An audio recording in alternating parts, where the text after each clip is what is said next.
What is going on? I am Ippsec, and this is going to be how to lose a pen tester in 10 days.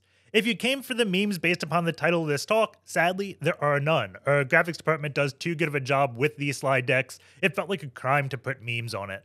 But I felt like the plot of the movie fits what I wanted to talk about, so I used the title. If you don't know how to lose a guy in 10 days, the story's about Matthew McConaughey making a bet with his guy friends that he can win any girl over in 10 days. And Kate Hudson makes a bet with her girlfriends, or maybe it's reporter friends. I haven't seen the movie in a little bit. But her bet is that she can lose any guy in 10 days. They don't know the end goal of each other, so really they just drive each other crazy. But in typical rom-com fashion, it works out in the end. What I took away from this is both parties were burnt out on dating, and when they decided to try something new and spice it up, it worked out. While this probably isn't good advice for the dating world, maybe it is if you're getting advice from an InfoSec person, I have other questions. But in terms of InfoSec, I think this helps a lot with burnout. Now, hear me out. There's a lot of reasons for burnout. One of the most common reasons, at least the reason that plagued me, is just doing the same thing over and over again, expecting different results. So if you're a red teamer, blue teamer, bug bounty person, sysadmin, SOC, etc., and you just use the same playbook over and over again and expect different results, you'll likely either burn out or become insane like me. So just take a walk in another one's shoes, and you may be surprised at how much you grow and learn. So with that being said, let's get into the goals of this talk. The main thing is, I just want to show the importance of thinking outside the box and get people away from the idea of what is the point if it can be bypassed, or really, what is the point of what I'm doing, right?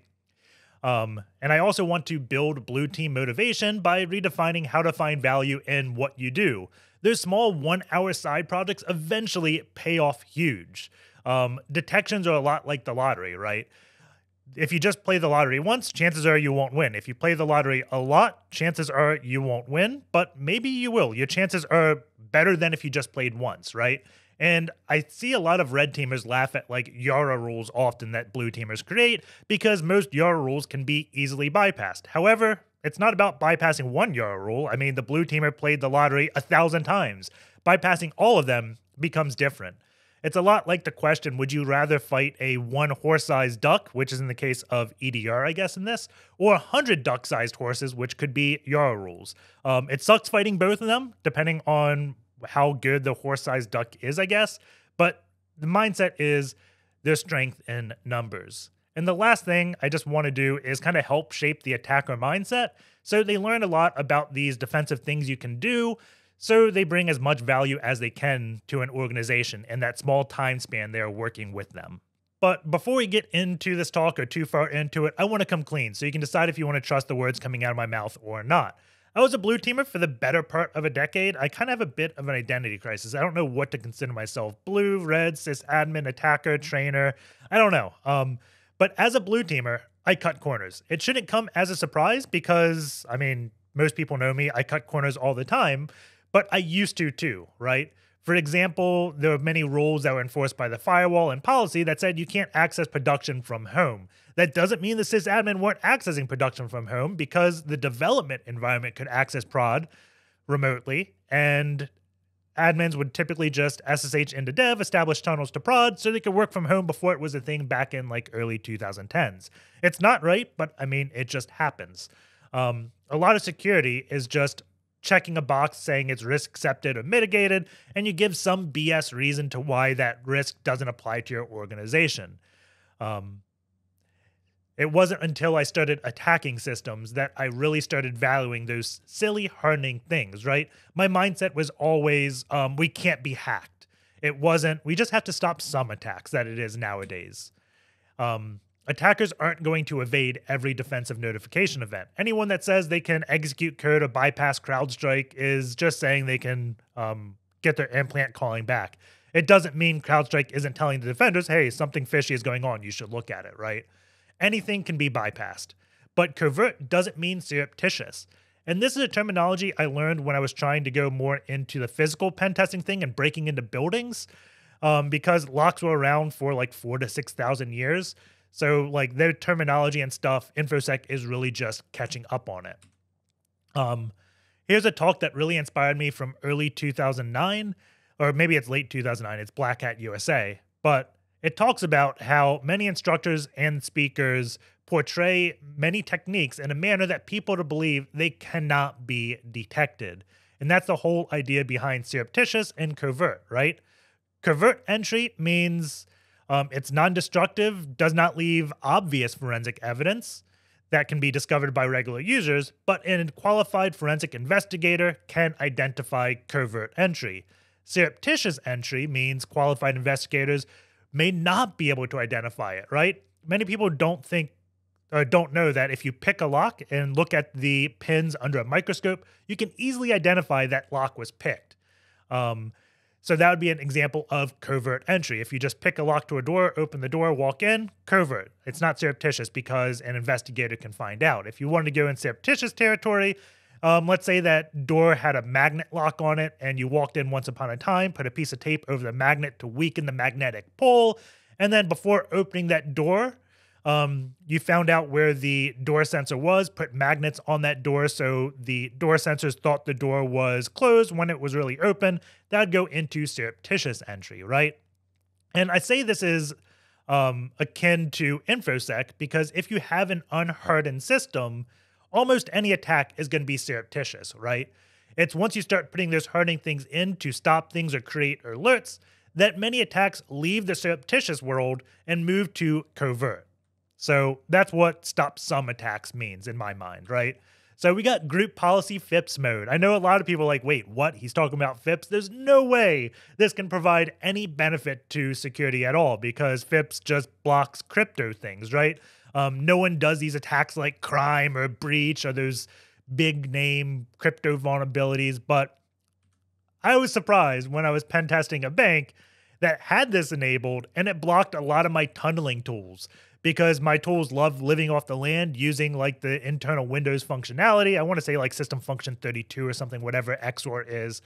And FIPS mode blocked it. So I couldn't get my tunnels working on the box, which was at the time how I bypassed a lot of AV. I stopped running tools on the box itself, established tunnels back to my attacker box. So I didn't run like Bloodhound on my initial victim. I just tunneled the Bloodhound from my computer to the DC so things couldn't see it, right? So FIPS mode, it's not going to stop all attacks, but that one time it actually blocks bad crypto, you get the alert. Now it's no longer, that attack is no longer surreptitious. It moves to the covert realm much more easily. Web server hardening. This is going to be an easy one, right? Disable dangerous functions like system. Attackers like to get back to what is familiar as soon as possible, aka shells, right? I often viewed this as like a developer thing. Our website didn't use systems, so why bother putting in rules to block it? I wasn't thinking about attackers using PHP code or injecting code to get a shell back, right? I never thought about what attackers could inject into the web server. I just thought about what existed. Also, learn SE Linux. At minimum, put it in permissive mode and put a lot of like rules in place. One of the coolest thing of SE Linux in terms of a web server is you can alert when the web server initiates a connection because most web servers don't initiate connections unless it's like Yum, apt, or things like that. But if SE Linux applies to Apache or Nginx or whatever your web server is, they can get alerted when that process initiates a connection, which most likely is going to be a reverse shell or something fishy, right? Also, put centralized logging in because if you don't have centralized logging, you're going to get a lot of these alerts and you're probably not going to see them. But don't let not having centralized logging prevent you from doing things like installing sysmon because I've never really seen attackers clear logs. A lot of people say, well, I'm not going to deploy sysmon because we don't have centralized logging, so I have no way to view the logs, right? But it's not about that. It's about all the visibility sysmon gives you. So after a system gets attacked, you can now see what happened when you're looking at the system, right? It really sucks to get called in, do investigation on a system, and the logs just aren't there. Well, if they aren't there, that's good, right? If attackers clear the logs, then it just becomes a CTF. Like, you know something bad happened on that system. But if the system isn't logging to begin with, it becomes really hard to know if a system is compromised or not. So let's get into the next topic, which is going to be credential hardening, because almost every attack chain is going to involve bad credentials at one point or another, Whenever you see a breach in the news, they always talk about how bad the credentials were. There's some outrage on the InfoSec community, and really, it's a problem that plagues everyone, right? Because once someone's on the network, it's no longer about exploits. Most of the time, it's going to be some bad password or something there. Credential audits are a necessity. The longer an organization goes without credential audits, the larger the problem becomes and the harder it is to fix, right? The easiest way on an Active Directory domain to perform your initial one is performing SecretsDump, add password last set, user status, and history, and handle those results with care because that is the crown jewel of your environment. But you can do a lot of analysis based upon the NTLM hashes you get back in order to find people that just have bad password habits, find old passwords, or just things in general, right? The next thing you need to do is find out what tools your developers use and make sure you have things hunting for like their configuration files. One of the big common ones is like a database admin leaving his database config file somewhere that users can access. And if you look at the config file, the password is encrypted. But the bad thing is the password is encrypted and it's encrypted poorly. It's just a static key that's in the application he's using. So if you go download whatever app he uses, open up the config, there's normally a button that says show password and you can view his password because it's reversible, right? So config files are a huge one. The next thing is taking previously used passwords that like were used globally and scan computers, file shares, repositories for any file that contains it to see if you have passwords laying around you didn't really realize. Once you kind of do password audits, then you can go into things like installing LAPS. And this is going to be like local admin password solution. It's been talked about a lot now. I'm sure you know about it. But the key thing is the RID 500, which is like default admin accounts, often don't lock out and people don't change them that often. One of the biggest security things when it comes to a local admin or workstation isn't the password. It's if the password is expired and the attacker is having trouble resetting the expired password on that local account, right? So install LAPS to prevent that from being a problem. The next thing is make sure you harden LSAS so people can't dump it. Many people just get like an EDR that watches over it, but you can disable wdigest, make sure it runs as a protected process, and disable cache credentials. These are all like group policy things. If you just look at, you'll find out, right? The other thing is the protected users group. Make all your admins a member of this and make sure your admins have separate accounts for admin things, right? Don't use domain like the regular user account should not be admin, right? What the protective user group is going to do is prevent a lot of unsafe things from happening with that administrator. It's going to break things like single sign-on, so they can't just type a file share and magically access it because their password isn't cached, and whenever they get a Kerberos ticket, it's relatively like constrained, so they can't just access anything. But it's going to be a lot harder to attack members of this protected user group. And then the final thing is establish some honey accounts. So people can't just Kerberos everything, right? There's a video, if you just go to ipsec.rocks, type honey account, I'm sure you'll find it. But it's not the fact that like honey accounts are supposed to be hidden. It's once the adversary finds a honey account, they're going to start questioning every move they do. Suddenly, this one bad account that you haven't changed the password to in 5 years, the adversary may see it and be like, I'm not going to try that account immediately because it's probably a honey account, right? You want to force the adversary to question every single move. And in that mind, you think of slowing them down and not preventing, right? The defender's mindset is now assume breach. It used to be don't let any attacker in, but now the mindset is assume we're compromised. So defenses should also assume breach. So whenever there is a breach, you want to make sure you slow them down as much as possible, remove surreptitious entries, so make them covert, so your tools can discover them. The longer you, or the more you slow them down, the greater chance you have at discovering them, right? So let's talk about stopping some more attacks. The whole covert surreptitious thing is still there because I find that to be incredibly important, right? The best way to stop some more attacks is host-based firewalls, right? We talked earlier about like developers leaving behind a database config file. Why can any computer in your organization access the database on port 3306, right? Put some firewalls in place to prevent that. You could do some network firewalls, which are great. I know I'm going to get some flack for saying host-based firewalls because you can bypass them. But again, just because you can bypass doesn't mean you shouldn't do it, right? Putting in a host-based firewall to prevent that means the adversary needs to get administrator on it. They need to make firewall changes, which gets alerts created. And also, the Active Directory firewall is amazing. You can create like firewall rules based upon accounts, groups, OUs, things like that.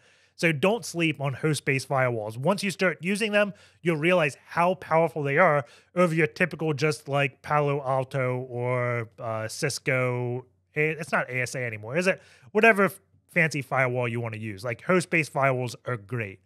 Set up honeypots. The honeypot I absolutely hate is just a random web server on your network that sends an email whenever a new computer talks to it, because the first thing attackers like finding is out-of-date web applications, because that's where most of the CVEs are. So if you just stand up a random web server that looks legitimate, has 443 on your internal network, maybe even port 80, chances are the attacker is going to at least make a web request to it in an attempt to identify it, right?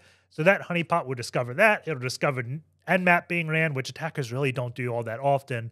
But yeah, honeypots are great. And also sign all the things, right? It's an easy group policy that you can force on SMB and LDAP to prevent a lot of relaying and man-the-middle attacks that are found on advanced testing, right? It's rare, but sometimes SMB signing doesn't work on everything, right? Dumb devices such as printers are famous for not allowing SMB signing. Maybe something you need to talk, something needs to talk to the printer. The printer needs to write to a file share, and it can't do SMB signing. That's where your honeypots came in, because when the attacker knows you have honeypots and sees that 2 or 3 servers that don't have signing, they may start thinking, hey, this is a honeypot. We shouldn't relay credentials here because we're going to get caught if we do, right? Honeypots are great at slowing adversaries down or detecting them. Like, it's either going to detect them or slow them down. Both is a win in my book. So we're getting near the end of the slide. Here are things to talk about if you're worried about burnout and want to explore new areas, right? Alerting and detection. Find ways to look for attacks. Whenever you play a hack the box machine, think about how you can create an attack and look at like the awesome Yura GitHub repository and find a place to commit whatever detection you made to the open source community. All these new areas we talk about is going to be great for finding a job, because a lot of jobs require some type of work experience, and it's hard to get work experience when you don't have a job. But the open source community is a great place to get that experience, at least bolster your resume, right? If I see someone that commits like 1 Euro rule a month of just detection, I'm likely going to hire them over someone that doesn't do any of that, right?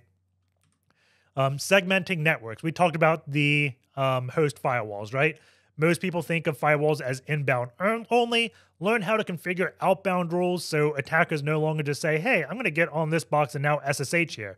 Like, they may think, does this box have a legitimate purpose to SSH? If it doesn't, I'm not going to do it, right? And that's, again, slowing them down by segmenting your network. Get away from flatland, which is just one big network where anything can access everything.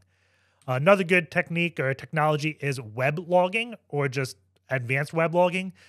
Things like APM, application performance monitoring, bug snatch, mod security, Cloudflare, a bunch of things to just enhance your web logging. If you can get into an interview and they don't do any advanced web logging, which most organizations don't, just ask like anyone, how often do you see mod security used, right? The answer is probably going to be almost never. So if you can convince them that you'd be able to increase their security through good web logging, that'd be great, right? And you'll probably get that job. Network IDSs are also a great thing. A lot of attacks have done a really good job at looking normal and obfuscating themselves in memory, but it's really hard to hide on the wire, right? So that's where the network IDS comes in. I want to say it's Microsoft ATP, the Advanced Threat Protection. Maybe they changed the name now, but they started implementing, or they contributed to Zeek, which used to be called Bro. It's like a network IDS tool, and they're running it on the host endpoint and creating alerts for like when processes are now talking LDAP that normally don't talk LDAP, right? It's going to be really hard for those C2 tools to fake that. It's, again, slowing the attacker down, making them to think, is this going to be a legitimate thing? If it's not, then it's probably going to be detected because Notepad has no reason to talk to LDAP. Well, actually, thinking about that in my head, I know Notepad may talk LDAP or it may talk to LSASS when it's looking for a printer to print to, right? Those are just those weird oddities you learn when you start looking at network detection, things like that. But Zeek is a great tool to learn. Azure Technologies, this is also going to be a great one because many sysadmins don't like change, and group policy may be a thing of the past with how Intune works with Azure now, right? And if you're a red teamer, learn Intune, because if you compromise a admin of Office 365, get on his account, you may be able to use Intune to push out a malicious package to all the computers from your house, right? You don't even have to get on their VPN or on their internal network, because for some reason the cloud makes the internal network on the DMZ or whatever. I don't like Azure in terms of security. Many people do. I'm not an expert in it, so I'll leave that for another talk potentially. The final thing, again, we've said it many times, almost every slide has a thing. Look at honeypots. You got honey accounts, web services, tokens, files, workstations, Cowrie, honey domains, etc. Like, there are so many things out there that you can do with deceptive technology. So with that being said, that's going to be the end of the talk. But I think I have a little bit of time, and I know Nahemsec would be very sad if I didn't say it. So I'm going to miss you, honey boo, boo, boo, boo, boo. So don't let me miss you. Find me on Twitter or YouTube at Ippsec. Take care, guys, and I will see you all next time.